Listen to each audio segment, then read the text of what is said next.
I was at Sam's yesterday, and they had a couple Intellivision plug-and-plays and ColecoVision plug-and-plays for $10. And they also had this Sega Genesis plug-and-play.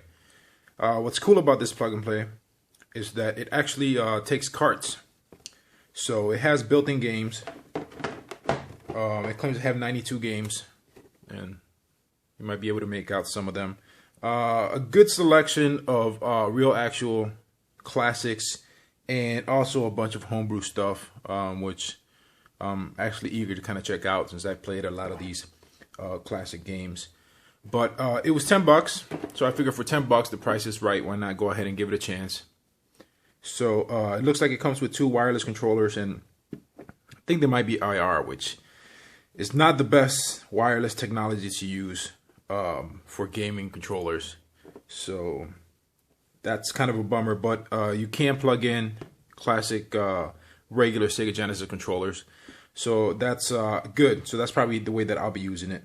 And I think as an exclusive for Sam's Club, you get this cart called 12 Dino Games in one. So I'm sure that's going to be incredibly awesome. So let's go ahead and crack this thing open and see what's inside. Let's go ahead and slide the blade. And pretty basic box, but that's alright. Classic Game Console Deluxe. Looks like a pretty hefty manual, and looks like it has instructions. It's like a mini manual for all the games with basic instructions on controls. So that's cool. Here is the 12 Dino game in one cartridge. So I will actually plug this into a regular Genesis 2 to see if it actually works or not. Front. So that's funny. All right, we have one of the wireless controllers here, and it is IR. So I don't think I'll be using this at all, actually.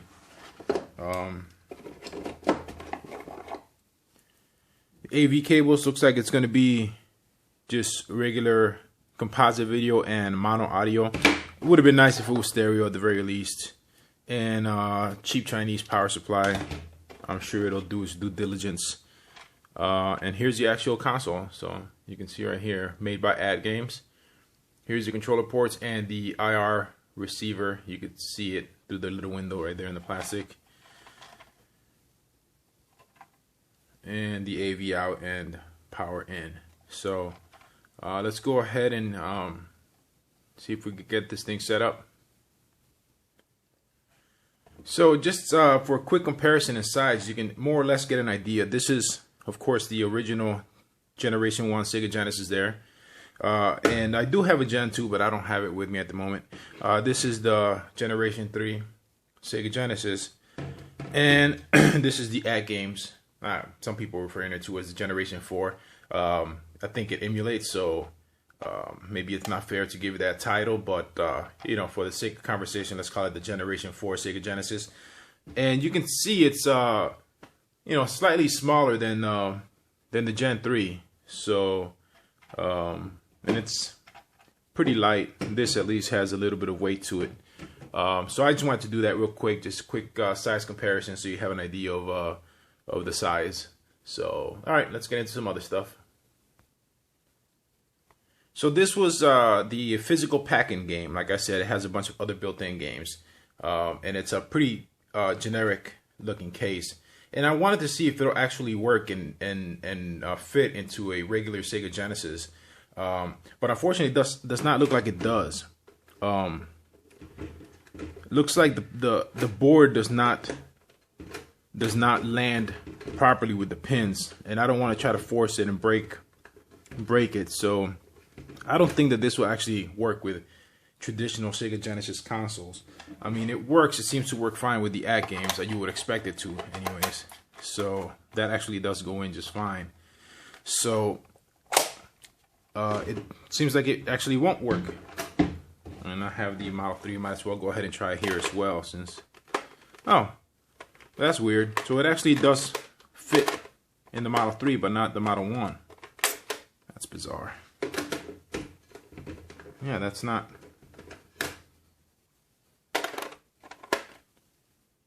That's weird, huh? Alright, moving on. Alright, so I got everything hooked up to the TV. I'm doing it the lazy way and just recording straight off the screen. Just because I'm in a bit of a hurry. Normally, I guess I could screen grab it, but, you know, record it proper. But, you know, being lazy today. So if you turn the thing on without a cartridge in the slot, it will boot into its menu here with the built-in games. And there is a, like I said, a decent selection here of games. And a lot of classics. Now, the problem with these plug-and-plays and clone consoles is usually always the audio tends to be a bit tinny and off. That seems to generally be the weakness in all these. So I'm expecting just about the same. I purchased plug-and-plays from AtGames before, and they always seem to just have really bad audio. So I'm expecting pretty much the same experience. So I'm gonna go ahead and just go with some Sonic or something. Let's just go with, oh, I got Streets of Rage 3. Let's go with Sonic the Hedgehog. Just because I recognize the audio. Pretty familiar with it. And I guess it would kind of help if I was to go ahead and turn the volume up a bit. Yeah, that's definitely bad. Wow, that does sound pretty terrible, actually. I mean, it was $10, so I can't complain too much. But yeah, if I think the retail price for this was originally $60, was MSRP, and $60 is a bit much given the audio quality for this thing. So anybody that's hardcore about their retro games, this would not suffice. But you know, if you haven't played Sonic since you were a kid, and you're walking down, you know, your Sam's and you see this for $10, I think you'd be okay with it. And I'm using a regular Sega Genesis controller. It's a third-party controller, but it's a decent one. It's one of my favorites. So I'm not using the wireless controller that came packed in. And I'm trying to get a feel for the controls.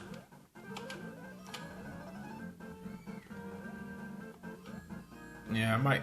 Something seems a little weird. Not enough that it takes away from the enjoyment too much. But since I'm somewhat familiar with this game, it's got a certain little something missing out of it that doesn't feel quite right. Besides the audio, I'm talking about the actual controls here.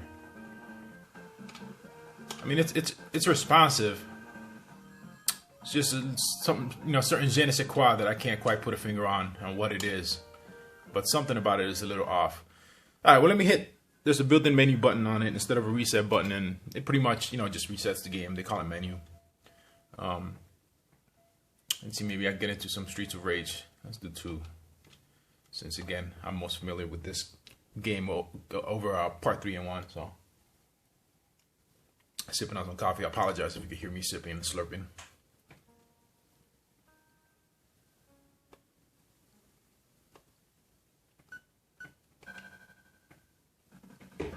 I actually like the music from here, so I'm gonna turn this up. Again, the highs are really tinny, so it's quite hard to it's distorted. The audio is distorted. I know you're not gonna be able to pick it up over the microphone of the camera here, but I don't know. Check if you got a local Sam's Club, it's worth going to check out. I mean, for $10. Pick it up and try it out for yourself. It's nice to have. So it looks solid. Like I said, the controls, there's something different about it. I can't put a finger on it. It's just different. And the audio is definitely off. It just sounds cheap. Sounds like I'm listening to an alarm clock radio or something like that. There's clipping on the high end. All right. I'm gonna go ahead and stop that there for a second. I wanted to try it out with a EverDrive knockoff, a flash cartridge, you know, which are pretty popular nowadays. So I have a flash cartridge, and I wanted to try it to see if it works. You know, just to see how that would work out. You know, your flash cartridge, if you're not familiar, it's a cartridge for your console that you put an SD card or a micro SD card, depending on the model, and you can dump all the ROMs of the games onto it, and then play them natively. So you're not emulating anything; you're playing it on native hardware, and you have access to most of the game library that's compatible. And they make these for Genesis, SNES, NES, N64, TurboGrafx 16. It's out there for pretty much all cartridge-based consoles. So it's nice. So I'm going to go ahead and try that out. We'll see how it works.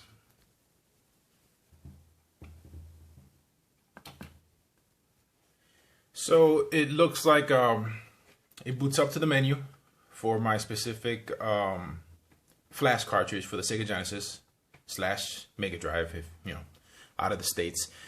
And yeah, if you put a cartridge in here, it'll boot to the cartridge. Otherwise, it boots into its own built-in menu with whatever games are packed in. So we go into select the game, which would be what you want to do with the flash cartridge to access the SD card. And I've never seen this before, so I'm guessing it's not compatible. Normally, it would go to a menu where I have all my ROMs for the Sega Genesis stored. So it looks like it does not work with flash cartridges, at least not with mine. If you have a EverDrive or whatever else you have, I mean, your mileage may vary, but it does not work with mine. So that's a bummer, but I'm not surprised. So let's go ahead and see what else we could throw in this thing.